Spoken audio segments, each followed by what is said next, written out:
Panduan ibadah di Hari Raya Idul Fitri saat pandemi COVID-19.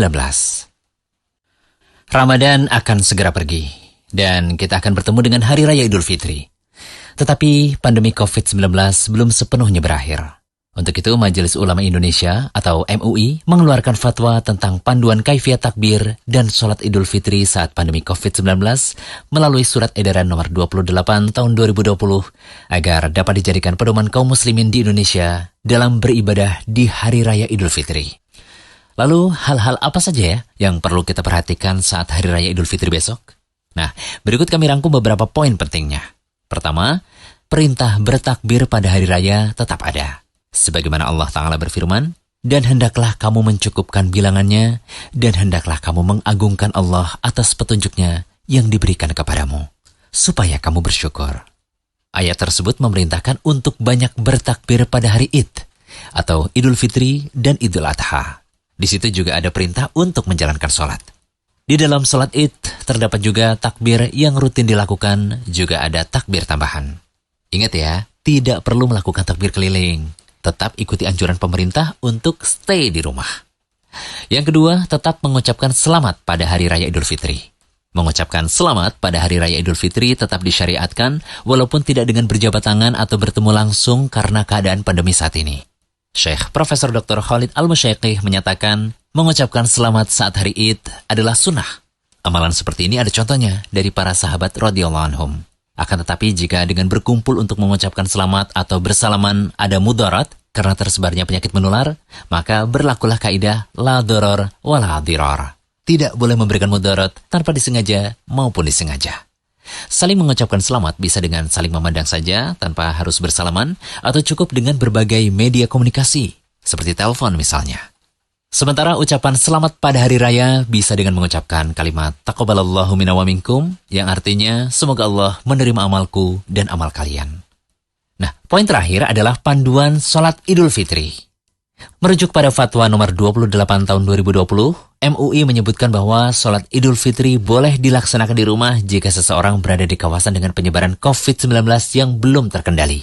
Sebagaimana Al-Bukhari dalam sahihnya mengatakan, apabila tidak sholat Id di lapangan, maka bisa diganti dengan melakukan sholat 2 rakaat. Demikian pula untuk wanita dan bagi mereka yang tinggal di rumah. Praktik ini seperti yang dilakukan oleh Anas bin Malik radhiyallahu anhu. Apabila Anas bin Malik sedang berada di kampungnya, sehingga beliau tidak bisa hadir sholat Id di pusat kota, beliau kumpulkan budak-budaknya dan juga anaknya. Kemudian beliau perintahkan Ibnu Abi Utbah untuk menjadi imam. Kemudian beliau sholat Id seperti yang dilakukan imam di kota. Sementara itu, jika umat Islam berada di kawasan dengan tingkat penularan COVID-19 yang sudah terkendali, sholat Idul Fitri dapat dilaksanakan secara berjamaah di masjid atau tanah lapang. Indikasi bahwa daerah tersebut dikatakan aman, salah satunya ditandai dengan angka penularan COVID-19 menunjukkan kecenderungan menurun. Dan ada kebijakan pelonggaran aktivitas yang memungkinkan terjadinya kerumunan berdasarkan ahli yang kredibel dan juga amanah. Pelaksanaan sholat Idul Fitri, baik di masjid maupun di rumah, harus menerapkan protokol kesehatan dan mencegah terjadinya potensi penularan COVID-19. Sebagai pelengkap pembahasan kali ini, kita sertakan juga panduan sholat Idnya. Pertama, memulai dengan takbiratul ihram, sebagaimana sholat-sholat lainnya. Kedua, bertakbir. Takbir zawaid atau tambahan sebanyak 7 kali takbir, selain takbiratul ihram tentunya, sebelum memulai membaca Al-Fatihah. Boleh mengangkat tangan ketika takbir-takbir tersebut, sebagaimana yang dicontohkan oleh Ibnu Umar. Ketiga, di antara takbir zawaid, tidak ada bacaan zikir tertentu. Namun, ada sebuah riwayat dari Ibnu Mas'ud, ia mengatakan, di antara tiap takbir hendaknya menyanjung dan memuji Allah. Bacaan zikir bisa seperti bacaan, Subhanallah, walhamdulillah, wala ilaha illallah, wallahu akbar. Allahumma gfirli, warhamni. Maha suci Allah, segala pujian baginya. Tidak ada sesembahan yang benar untuk disembah selain Allah. Ya Allah, ampunilah aku dan rahmatilah aku. Ingat sekali lagi, bacaannya tidak dibatasi dengan bacaan ini saja. Boleh saja kau membaca bacaan lainnya, asalkan di dalamnya berisi pujian pada Allah Ta'ala. Kemudian yang keempat, membaca Al-Fatihah. Dilanjutkan dengan membaca surat lainnya. Surah yang dianjurkan dibaca diantaranya surah Al-A'la pada rakaat pertama dan surah Al-Ghasyiyah pada rakaat kedua. Kelima, setelah membaca surah, kemudian melakukan gerakan salat seperti biasa, ruku, i'tidal, sujud, dan seterusnya. Keenam, bertakbir ketika bangkit untuk mengerjakan rokaat kedua. Kemudian yang ketujuh, takbir zawaid lagi, sebanyak 5 kali takbir.